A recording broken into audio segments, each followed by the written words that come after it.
Okay, it's Steve here with one more activity from topic 9. In this activity, we're going to use the standard deviation to compare two different normal distributions that are using different scales. And this is the beauty of the normal distribution and the standard deviation is that we can do this. Okay, so here's the problem. Some students take the SAT, college exam. Some students take the ACT, okay?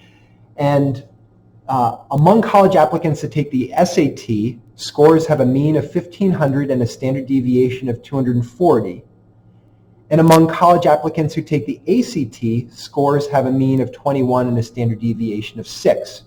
And we're going to assume that both SAT and ACT scores have normal distributions and that the people who take these exams are roughly the same, so roughly the same population. Okay? And what we want to do is we want to be able to compare students who take the SAT with students who take the ACT, even though they're completely different scales. Okay? So we're going to compare two students, Bobby and Kathy. So Bobby scored a 1740 on the SAT, and Kathy scored a 30 on the ACT.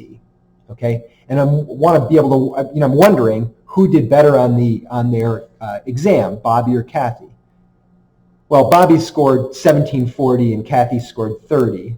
And it's ridiculous, of course, to say that Bobby did better because he scored higher, because we're talking about completely different scales, right? So the first thing to notice is that, let's see, Bobby scored 1740 and the mean on the SAT is 1,500. So Bobby was 240 points above the mean.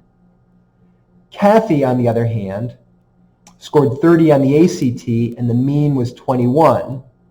So she scored 9 points above the mean on the ACT. Okay, I'm going to write that down in a minute. Okay, I'm going to switch over my screens, and I'm going to draw some pictures as well. Okay, so the other thing to remember is that the SAT has a mean of 1,500 and a standard deviation of 240, and it's a normal distribution. Okay, and for the ACT, it's also a normal distribution with mean 21 and standard deviation 6. Okay, so let's switch over and draw some pictures.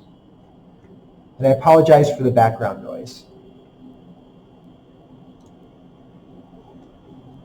All right, so let me try to draw large.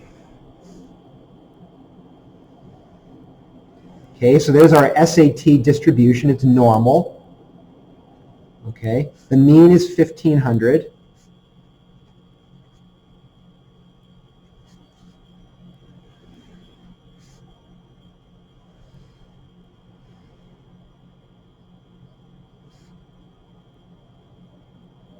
And the ACT, the mean is 21. Okay, so as we said, Bobby scored 1740 on the SAT, or 240 points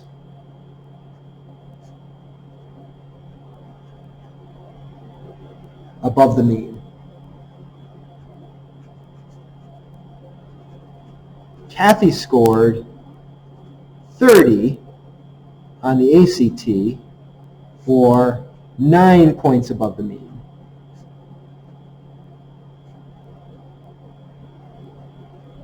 Okay, now one thing I haven't put in my picture yet is the standard deviation, right? So Bobby was 240 points above the mean. Oh, and the standard deviation for the SAT was also 240. So if I go up a standard deviation and down a standard deviation, right? Up a standard deviation is 1740. Down a standard deviation will be, let's see, 1260, I think. Okay, that's one standard deviation, or 240 points. Okay, then we know that's Bobby right there, right? Okay, the ACT has a standard deviation of 6. My picture is not perfect here, but let's see if I go up 6 and back 6, so up 1 standard deviation.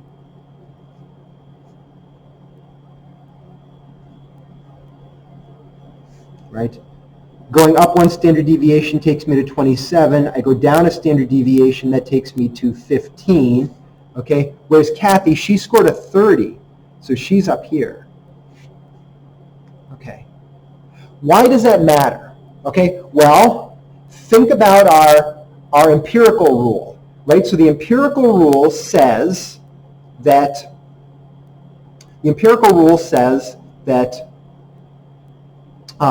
within one standard deviation of the mean is 68% of the observations, okay? So, and we know from our practice that the proportion of observations below the mean is 50%. So here's 50% of our observations, right? And then within one standard deviation is 68%. Half of that is 34%. Again, we saw this in our practice, okay? So 34% of our observations are within one standard deviation above the mean, plus the 50% below the mean, and that tells us that Bobby, who scored one standard deviation above the mean, outscored 84% of SAT takers. He did well, right? Right. So he outscored everybody below 1740, and we know that there's 84% in that range. Okay. But what about Kathy? All right. We know that if I go from one standard deviation back, that's 84%, right? Doesn't matter what the scale is. If I go from one standard deviation back, it's 84%, right?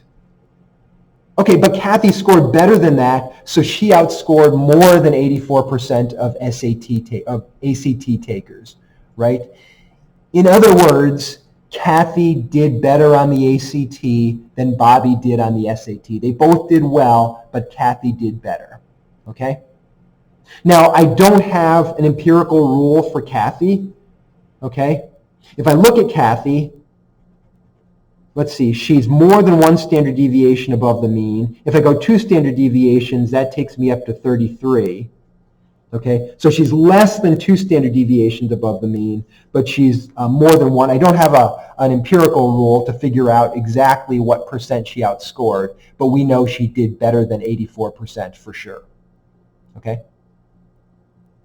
Okay, that makes sense? All right, so we said Bobby scored 1 standard deviation above the mean. How many standard deviations did Kathy score above the mean? Okay, so she scored more than 1, less than 2. Okay, how do we figure it out? How many standard deviations exactly that she was? Well, what we do is we know she was 9 points above the mean. The standard deviation is 6, so Kathy scored 9/6, or 1.5 standard deviations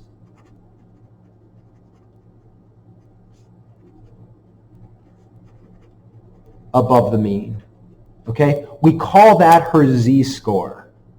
Okay, that's just the notation we use. Her z-score is 1.5.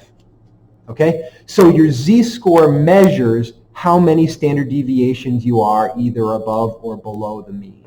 Okay, Kathy's was 1.5. Bobby was 1 standard deviation above the mean. Okay, so his z-score is 1. All right? Okay, and that takes us to the idea of standardization. So let me kick us back to our screen here. Okay. So what we can do is we can use the mean and standard deviation to make comparisons of individual values of different normal distributions, just like we did here, right? 2 different normal distributions allowed us to make the comparison between Bobby and Kathy. What we do is we calculate a z-score, and that's the process of standardization. And it totally makes sense, right? What we do if we're given an observation, like a score on the SAT, we figure out how far they are above the mean or below the mean. So we calculate their deviation, the observation minus the mean, and then we divide by the standard deviation. Okay? And the z-scores indicate how many standard deviations above or below the mean a particular value falls. All right? So 2 more examples. Okay? It says calculate the z-score for applicant Peter, who scored a 1380 on the SAT, and for Kelly, who scored a 15 on the ACT. Okay? Who has the higher z-score, and under what conditions does the z-score turn out to be negative? Okay? So let's answer those questions.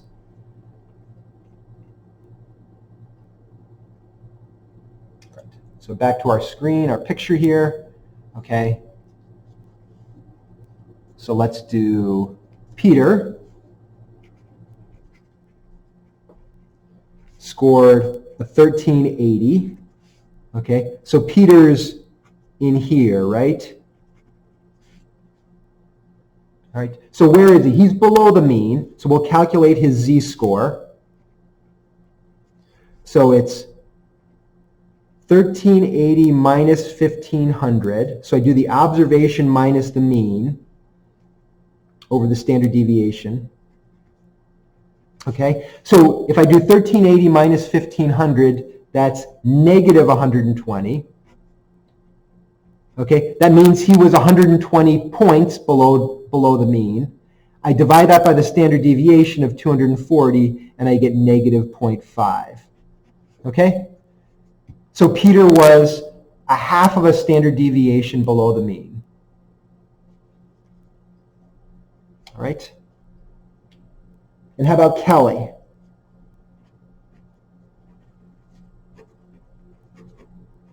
Kelly scored a 15 on the ACT, and this one's easy. We can even see it, right?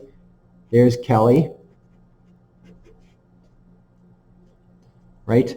And so she's 6 points below. Her deviation is 6 points below the mean. She's 1 standard deviation below the mean. Right? So, if we do the calculation, right, her z-score is her observation, 15, minus the mean, 21, divided by the standard deviation, which is 6. So her deviation is negative 6 over 6. Her z-score is negative 1. Right? Okay? So, there you have it, right? You get a negative z-score when you're below the mean and a positive z-score when you're above the mean, and the size of the z-score tells you how far you are from the mean in terms of standard deviations, right? Okay, last thing, a little bonus work, right? Kelly is here. Gee, I wonder what percent she outscored, right? Can we use the empirical rule to tell us? Sure, right? So I know 50% of the observations are above the mean. Okay, so that takes care of this half. I know there's 34% of the observations here within 1 standard deviation below the mean, and then what's left is what Kelly is the percent that Kelly outscored. So 50 and 34 is 84%. So Kelly outscored 16%.